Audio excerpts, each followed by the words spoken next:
పంజాబ్ చాలా అద్భుతంగా బ్యాటింగ్ చేశారు. They really they chase the total excellently towards the end. And every ఐపీఎల్‌లో మనం ప్రతిసారి కూడా కొత్త స్టార్స్‌ని చూస్తున్నాం. And yesterday it was Shashank's day, Ashutosh day actually.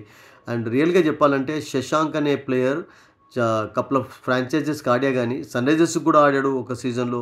And రాజస్థాన్‌కి ఆడాడు. బట్ అతన్ని ఎవ్వరు కూడా రియల్‌గా గుర్తించలేకపోయారు. అండ్ అతడు అసలు యాక్చువల్‌గా ఈ సంవత్సరం ఉంటాడా లేదా అన్నటువంటి డౌట్ కూడా కలిగింది. బట్ పంజాబ్ చివరికి అతన్ని తీసుకోవడం అనేది నిన్న ప్లస్ పాయింట్ అయిపోయింది. యెస్టర్‌డే టాప్ ఆర్డర్ కుప్పగూలినప్పుడు ఈ played brilliantly right through the innings. చాలా అద్భుతమైనటువంటి షాట్స్ తోటి అందరిని అలరించాడు. 71 ఫర్ 4 అప్పుడు అసలు యాక్చువల్‌గా టోటలీ అగెనిస్ట్‌గా ఉన్నటువంటి సిట్యుయేషన్ వాళ్ళకు ఆడ్స్.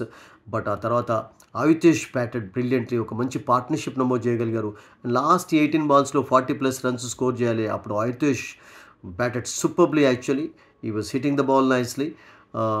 అండ్ ఒక మంచి పార్ట్నర్‌షిప్ కూడా నమోదు చేయగలిగాడు శశాంక్ తోటి. ఆ పార్ట్నర్‌షిప్పే చాలా కీలకంగా మారింది. సో, చివరికి 200 విక్టరీని వాళ్ళు చేజ్ చేయగలిగారు.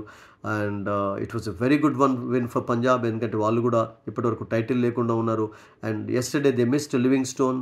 They played Sikandar Raza. He was not very successful yesterday. Ball తోటి, బ్యాట్ తోటి కూడా Livingstone was injured. And Sam Curran ఇంకా ఒక పూర్తి ఫామ్‌లోకి రావాలి. ఫస్ట్ మ్యాచ్‌లో పర్వాలేదు అనిపించుకున్నాడు అగైనెస్ట్ ఢిల్లీ. బట్ ఆ తర్వాత కొంచెం స్ట్రగుల్ అవుతున్నాడు బాల్ తోటి, బ్యాట్ తోటి. Rabada bowled very well for them. And yesterday Shikhar Dhawan కూడా సరిగ్గా ఆడలేకపోయాడు. బేర్స్టో కూడా ఇంకా రియల్ ఫామ్‌లోకి రావడం చాలా ఇంపార్టెంట్ పంజాబ్‌కు. And for Gujarat of course the captain Shubman Gill was excellent yesterday చాలా అద్భుతమైనటువంటి ఇన్నింగ్స్ ఆడాడు. బట్ ముఖ్యంగా ఏంటంటే పవర్ ప్లేలో అసలు యాక్చువల్‌గా అతడు 6 ఓవర్స్‌లో ఓన్లీ 10 డెలివరీస్ మాత్రమే ఫేస్ చేయగలిగాడు. అంటే రిద్దిమాన్ షా ఉన్నప్పుడు, కేన్ విలియమ్సన్ ఉన్నప్పుడు రిద్దిమాన్ షా అవుట్ అయిన తర్వాత స్ట్రైక్ అనేది రొటేషన్ జరగలేదు. స్కోర్ చేస్తున్నారు 8+. బట్ ఒకవేళ శుభ్మన్‌కు అప్పుడు మరింత స్ట్రైక్ వచ్చినట్టయితే it could have been a different story. ఎందుకంటే 200+ కూడా సాధ్యంగా కనబడింది. But anyhow he played very well actually. And captain is looking in good touch for them actually. And that's a good plus point for Gujarat Titans. And ఈ సంవత్సరం కొంచెం struggle అవుతున్నారు. ఎందుకంటే వాళ్ళకు బౌలింగ్‌లో రాషిద్ ఖాన్ ముఖ్యంగా is been hit around actually. ఇప్పటివరకు టోటల్‌గా 9 సిక్సెస్ ఇచ్చాడు. And couple of seasons ago చూసినట్లయితే 2021లో, 2020లో అతడు టోటల్ 2 సీజన్ మొత్తం 14 మ్యాచెస్‌లో కూడా 9 సిక్సెస్ ఎప్పుడు ఇవ్వలేదు. సో, ఈ సంవత్సరం కొంచెం ఎక్స్‌పెన్సివ్‌గా కనబడుతున్నాడు. And they are definitely missing Mohammed Shami in this tournament, no doubt about it. నిన్న మిల్లర్ ఇంజర్ కావడం కూడా వాళ్ళకి కొంచెం మైనస్ పాయింట్ అయింది. And Sai Sudharsan is doing a good job for them, no doubt about it. Tewatia was good.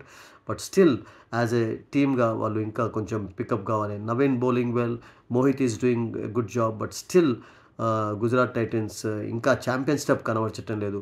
They are also struggling a bit. But anyhow, it was a very good win for Punjab Super Kings, and they are really playing well in this tournament.